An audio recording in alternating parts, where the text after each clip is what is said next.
नौकर जोर लगा लगाकर मेरा मसाज करता। मैं उसको पैसे पकड़ाती तो कहता, रहने दो मालकिन, वसूली रात को करूंगा। मैं कुछ समझ नहीं पाती।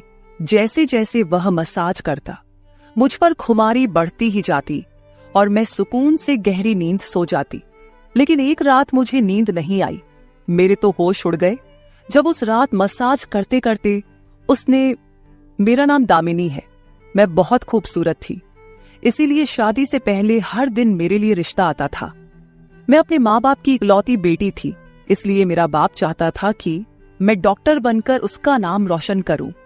मगर जब मेरे लिए इतने अच्छे रिश्ते आते थे तो मेरी माँ मुझे कहती कि तुम अपनी पढ़ाई छोड़ दो ताकि मैं तुम्हारी शादी कर दूं। मगर मैं अपनी माँ से कहती थी कि मुझे तो डॉक्टर बनना है। मगर यह सुनकर मेरी माँ को गुस्सा आ जाता था और वह कहती थी कि तुम अभी शादी कर लो, ये डॉक्टर की पढ़ाई बाद में कर लेना। मगर मेरा बाप नहीं मानता था, इसलिए मेरी माँ एक बुजुर्ग बाबा के पास गई और उनसे कहा कि मैं अपनी बेटी की शादी करना चाहती हूँ। मगर उसका बाप नहीं मान रहा। कोई ऐसा ताबीज दो कि उसका बाप शादी के लिए फौरन मान जाए। उस बुजुर्ग ने मेरी माँ से 2000 रुपए लिए और ऐसा ताबीज दिया कि मेरा बाप मेरी शादी के लिए फौरन मान गया। ये रिश्ता दरअसल मेरे बाप के दोस्त ने अपने बेटे के लिए मांगा था और कहा कि आपकी बेटी शादी के बाद भी डॉक्टर बन सकती है। ये सुनकर मेरे बाप ने उससे शादी के लिए फौरन हाँ कह दिया और मैं विदा होकर अपने ससुराल आ गई। मेरे ससुराल वाले बहुत अमीर थे, इसलिए मैं और मेरे पति अलग घर में रहते थे। मेरा पति अपने बाप का बिजनेस संभालता था, इसलिए वह सुबह से शाम तक बिजी रहता था। मैं उसके घर गई तो वहां का ऐशो आराम देखकर मैं चौंक गई। मेरे पति ने मेरी सेवा के लिए कई नौकरानियां रखी हुई थी, मगर उसका एक नौकर धीरे धीरे मेरे करीब आने लगा। उस नौकर ने मुझसे कहा कि मैं यहाँ काफी सालों से काम कर रहा हूँ और आपके ससुराल वाले मुझे बिल्कुल घर के मेंबर की तरह ही समझते हैं। ये सुनकर मैंने भी उसे खास अहमियत देना शुरू कर दी। वह एक दिन मेरे कमरे में आ गया। मैं अभी तक बिस्तर में लेटी हुई थी। उसने मुझे थका थका देखा तो कहने लगा कि आप लेटे रहो, थक गई होगी।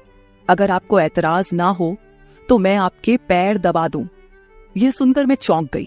मैं खूबसूरत थी, जवान थी, लेकिन मुझे मेरे पति के अलावा किसी मर्द ने नहीं छुआ था और ना ही मैंने किसी नौकर से कभी अपने पैर दबवाए थे।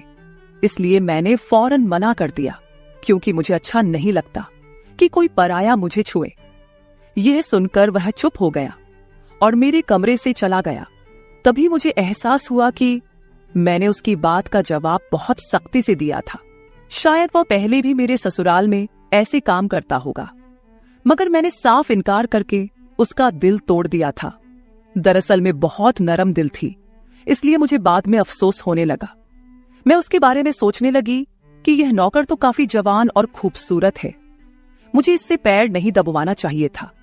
शायद मेरे पति को यह बात अच्छी ना लगे। अगले दिन भी ऐसा हुआ। नौकर ने यही बात मुझे दोबारा कहा। मैं उस दिन बहुत थकी हुई थी, इसलिए मैंने अपने पैर बिस्तर से नीचे कर लिए और उससे कहा कि तुम मेरे पैर दबा दो। यह सुनकर वह खुश हो गया और उसने मेरे पैर दबाने शुरू कर दिए। वह इतने धीरे धीरे पैर दबा रहा था कि मुझे फिर से नींद आने लगी। ये देखकर वह नौकर कहने लगा, मालकिन, आपको नींद आ रही है, आप बिस्तर पर लेट जाओ, मैं आपके पैर दबाता रहूंगा। मैं जैसे मदहोशी में थी, इसलिए फौरन बिस्तर पर लेट गई। वह नौकर बिस्तर पर आ गया और मेरे पैर दबाने लगा। उसके बाद मुझे होश नहीं रहा और मैं सो गई। मुझे नहीं पता था कि मैं कितने घंटे सोती रही। मेरी आंख खुली तो मैंने देखा कि वह नौकर अभी तक मेरे पैर दबा रहा था। ये देखकर मुझे उस पर तरस आ गया और मैंने हाथ बढ़ाकर अपना पर्स खोली और कुछ नोट निकाले और उस नौकर के हाथ में रख दिए। ये देखकर वह शर्माने लगा। मालकिन, आप मुझे पैसे देकर शर्मिंदा कर रही है। मेरी सैलरी अच्छी है, मुझे इन पैसों की जरूरत नहीं है। ये सुनकर मैंने उससे कहा कि यह पैसे तुम्हारी मेहनत के हैं। ये सुनकर उस नौकर ने मुझसे वह पैसे लिए और मेरे कमरे से निकल गया। मेरा पति रात को देर से आता था, इसलिए मैंने शाम को फिर उस नौकर को अपने कमरे में बुलाया और उससे कहा कि तुम्हारी मालिश से मुझे बहुत अच्छी नींद आती है, इसलिए जब तक मेरा पति घर नहीं आ जाता तब तक तुम मेरे कमरे में ही रहना। शायद नौकर को पैसे का लालच आ गया था, इसलिए वह मेरी बात सुनकर खुश हो गया और कहने लगा, मैं तो आपका मामूली सा नौकर हूं, जैसा आप कहोगे मैं वैसा ही करूंगा।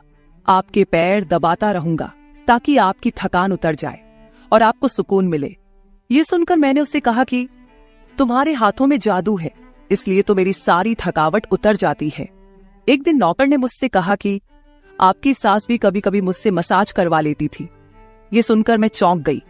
मुझे मेरी सास ऐसी नहीं लगती थी, मगर वह नौकर झूठ बोलने वाला नहीं लगता था। मुझे ससुराल आए 1 महीना होने वाला था, इसलिए मैंने नौकरों को परख लिया था।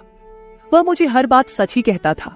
मेरे घर में नौकरानियां भी काम करती थी, मगर वह झूठी और बेईमान थी। वह मुझसे जो बात सुन लेती थी उसे पूरे मोहल्ले में मशहूर कर देती थी, इसलिए मैं उन्हें अपने कमरे में नहीं आने देती। ये नौकर इस घर का पुराना नौकर था, इसलिए मैं उस पर भरोसा करती थी। नौकर भी मेरे कमरे में आता था, मगर अपनी नजरें झुकाकर रखता था। वह मेरे जिस्म को हाथ लगाता, मगर उसकी नीयत खराब न थी। ऐसा हर रात होता था।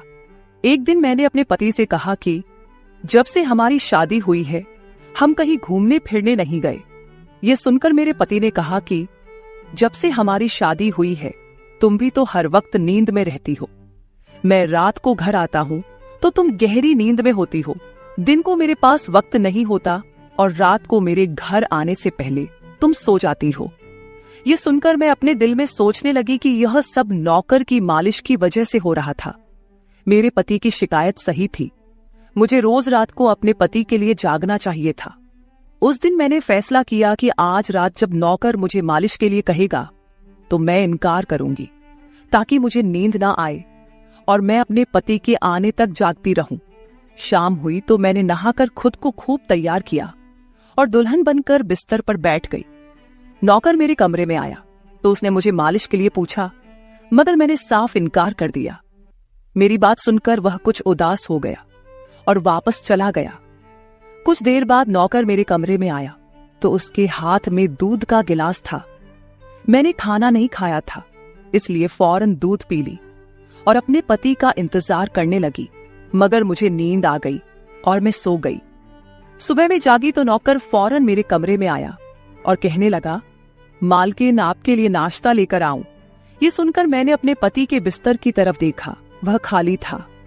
ये देखकर नौकर कहने लगा, मालिक को जरूरी काम था, वह नाश्ता करके चले गए। ये सुनकर मेरा मूड खराब हो गया। मैं रात भर उसका इंतजार करती रही, मगर वह सुबह होते ही ऑफिस चला गया। मैंने नौकर से कहा कि मेरे लिए चाय ले आओ। नौकर कमरे से बाहर निकल गया। तभी मैंने अपने जिस्म की तरफ देखा तो चौंक गई। रात को मैंने दुल्हन का कपड़ा पहना हुआ था, मगर अब मेरे जिस्म पर कोई और कपड़े थे। मगर मैंने अभी जेवरात पहने हुए थे। मेरा सर भारी होने लगा। मुझे यह सोचकर चक्कर आने लगे कि रात को मेरे साथ क्या हुआ था और मेरे कमरे में कौन था और उसने मेरे साथ क्या किया था, मगर मुझे कुछ याद ना आया। मेरा दिल घबराने लगा और मैंने अपना सर पकड़ लिया। मेरा पूरा जिस्म दर्द कर रहा था, इसलिए नौकर चाय लेकर आया तो मैंने उससे कहा कि मेरा जिस्म दबा दो। यह सुनकर वह बिस्तर पर आ गया और मुझे दबाने लगा। उस दिन मैं देर तक बिस्तर पर पड़ी रही। उस दिन मेरे पति अचानक घर आ गए। मैंने उसे देखा तो उस पर बरस पड़ी। मैं रात को तुम्हारे लिए दुल्हन बनकर जागती रही, मगर तुम नहीं आए। ये सुनकर मेरे पति कहने लगे, मैं रात को कमरे में आया तो तुम गहरी नींद में थी, इसलिए मैंने तुम्हें नहीं जगाया। ये सुनकर मैं चौंक गई, मगर मेरे कपड़े किसने बदली किए और नींद पूरी होने के बावजूद मेरा जिस्म क्यों दर्द कर रहा है। मैं उलझ गई थी। मेरे पति कहने लगे, अच्छा ठीक है, मूड खराब करने की जरूरत नहीं है। मुझे आज रात एक काम के सिलसिले में बाहर जाना है, इसलिए देर हो जाएगी, मगर अभी मेरे पास 3-4 घंटा फ्री है। अगर तुम कहो तो हम अभी कहीं बाहर जा सकते हैं। ये सुनकर मेरा मूड खुद ब खुद ठीक हो गया और मैं सारी रात वाली बातों को भूलकर खुश हो गई। शादी के बाद यह पहला मौका था कि मैं अपने पति के साथ कहीं बाहर जा रही थी। मैं जल्दी जल्दी तैयार होने लगी, जबकि मेरा पति गाड़ी में बैठकर मेरा इंतजार करने लगा। उस वक्त नौकर मेरे कमरे में आ गया और मुझसे पूछा, मालकिन, आप कहीं जा रही हैं क्या? ये सुनकर मैंने उससे कहा कि हाँ, मगर तुम क्यों पूछ रहे हो? ये सुनकर नौकर कहने लगा, मैं आपका नौकर हूं, मगर आपको यही सलाह दूंगा कि आप बाहर नहीं जाओ, क्योंकि आपका जिस्म थक जाएगा। ये सुनकर मुझे गुस्सा आ गया और मैंने उससे कहा कि तुम मेरे नौकर हो, मेरे पति बनने की कोशिश मत करो। ये कहकर मैं बाहर चली गई। न जाने मुझे किस बात पर गुस्सा आ गया था। मैंने उस नौकर को खूब खरी खरी सुना दी। वह भी अपनी औकात जान गया था। तभी तो मैं जब घर आई तो वह मेरे सामने नहीं आया। मेरे पति मुझे गेट पर उतारकर वापस बाहर जा चुके थे। जबकि मैं अंदर आई तो मेरा सारा जिस्म बुरी तरह दुख रहा था। शायद मेरे जिस्म को मालिश की आदत हो गई थी। तभी तो रात होते ही वह मालिश के लिए तड़पने लगता था। लेकिन मैंने उस नौकर को नाराज कर दिया था, इसलिए आज वह मेरी मालिश करने नहीं आया। मगर मुझे उसकी जरूरत थी, इसलिए मैंने एक नौकरानी को बुलाया और उस नौकर को बुलाने को कहा। थोड़ी देर गुजरी थी कि वह नौकर मेरे कमरे में आ गया, मेरे बिस्तर पर बैठ गया और चुपचाप मेरे पैरों को दबाने लगा। यह देखकर मुझे शर्मिंदगी हुई। मैंने उसे इतना बुरा भला कहा, मगर उसने मेरी बात को बिल्कुल बुरा नहीं माना। मैंने उसे चुप देखा तो कहने लगी, मुझे उस वक्त पता नहीं क्या हो गया था, इसलिए मैंने तुम्हें खरी खरी सुनाई। मैं इतने दिनों के बाद अपने पति के साथ कहीं बाहर जा रही थी, इसलिए मुझे तुम्हारा टोकना अच्छा नहीं लगा, इसलिए मुझे माफ कर दो। मैं उसकी मालकिन थी और उसे इस काम के पैसे देती थी, मगर अब भी मुझ में इंसानियत जिंदा थी, इसलिए मैंने मालिक होकर भी नौकर से माफी मांग ली। क्योंकि वह भले ही नौकर था, मगर वह एक इंसान भी तो था। मेरी बात सुनकर वह नौकर कहने लगा, मैं आपका नौकर हूं, इस काम के लिए मैं आपसे सैलरी लेता हूं, इसलिए आपको हक है, आप जो चाहे मुझे कह दे। ये सुनकर मैं चुप हो गई, मगर मैंने सोच लिया था कि आइंदा इससे ऐसा कुछ नहीं कहूंगी। वह उस रात देर तक मेरी मालिश करता रहा और फिर मुझे नींद आ गई। मुझे नहीं पता था कि नौकर मेरे कमरे से कब निकला और कब मेरे पति घर पर आए। मैं सुबह उठी तो मेरा पति बाथरूम में था और बाहर जाने के लिए तैयार हो रहा था।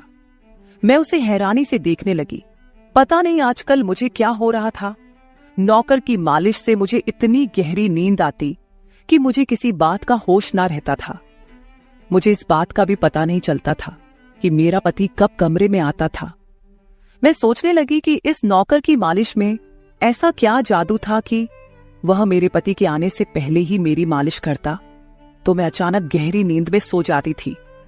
सुबह जब मैं उठती तो मेरा सर भारी महसूस होता और मैं चलने फिरने के काबिल नहीं रहती।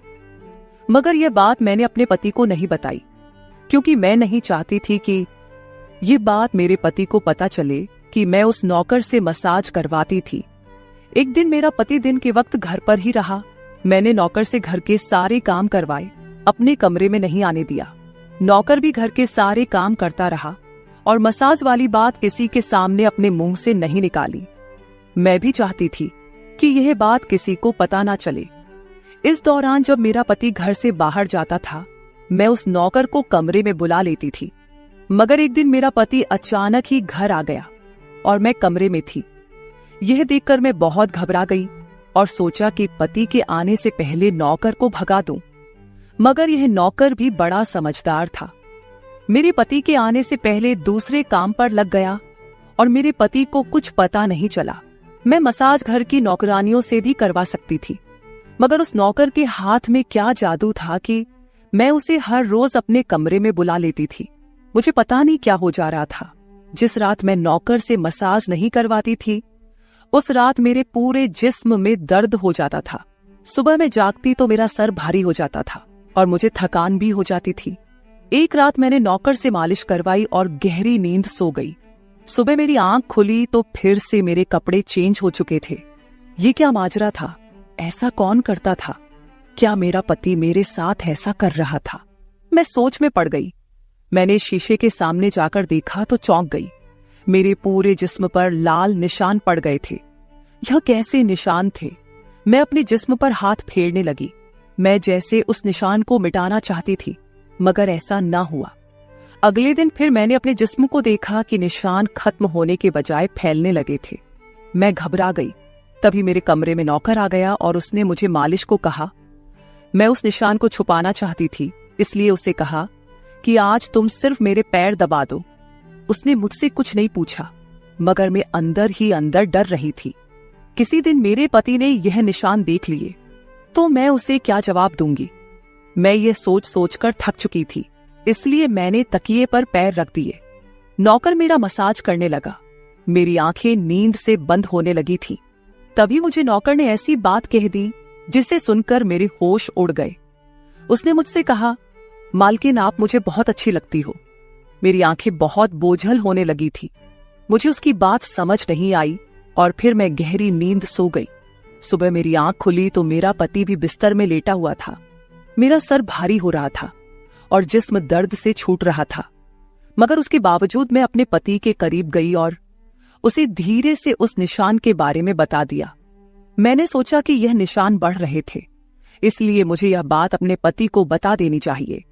यह सुनकर मेरे पति ने मेरे जिस्म से कपड़ा हटाया तो वह उछल पड़ा। वह मुझसे दूर हो गया और कहने लगा, तुमने मुझे धोखा दिया है, बेवफाई की है और तुम्हें उसी की सजा मिली है। यह कोई बीमारी नहीं है, बल्कि तुम्हारा गुनाह है। मुझ में क्या कमी थी जो तुमने दूसरा मर्द तलाश कर लिया। मैं काम में बिजी था, मर तो नहीं गया था कि तुमने एक और चक्कर चला लिया। यह सुनकर मैं हक्का बक्का रह गई। मैंने उससे कहा कि यह आप कैसी बातें कर रहे हैं, मैं बेकसूर हूं। मगर मेरा पति हंसने लगा और कहने लगा, ये निशान बता रहे हैं कि तुम गुनहगार हो, इसीलिए मेरे घर से निकल जाओ, मैं तुम्हें तलाक के पेपर भेज दूंगा। उसने मुझे धक्के मार मार कर घर से निकाल दिया। मैं रोते हुए अपने माँ बाप के घर आ गई और उन्हें अपनी बेगुनाही का यकीन दिलाया। वह मेरे अपने थे, इसलिए उन्होंने यकीन कर लिया। उन्होंने कहा कि वह मेरे पति से बात करने जाएंगे, मगर उनके जाने से पहले ही तलाक के कागज आ गए और मेरी हंसती मुस्कुराती दुनिया उजड़ गई। मैं इसका जिम्मेदार किसको ठहराती? कोई भी तो नहीं था। मैं कई दिनों तक रोती रही। मुझे ऐसा लगने लगा था जैसे मैं मरने वाली थी। एक दिन मेरी माँ मेरे कमरे में आई और कहने लगी कि तुमसे कोई मिलने आया है। मैं भागकर गई कि शायद मेरे पति आए हो, उसे मेरी बेगुनाही का एहसास हो गया हो।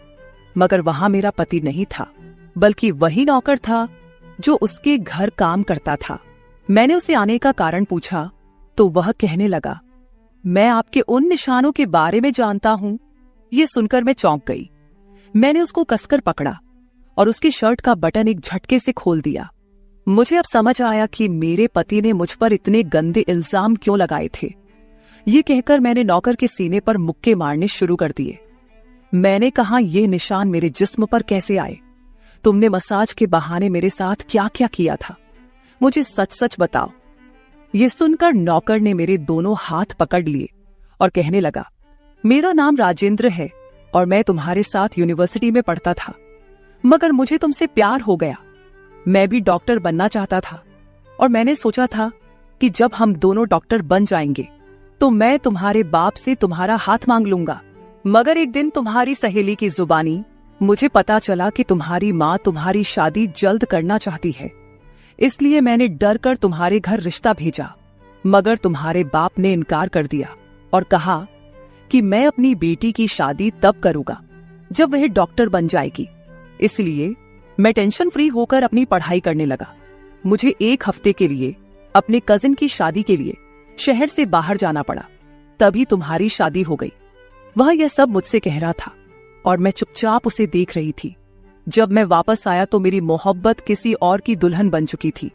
मैं तुम्हारे प्यार और दीवानगी में तुम्हारे ही घर का नौकर बन गया ताकि मैं तुम्हारे करीब रह सकूं।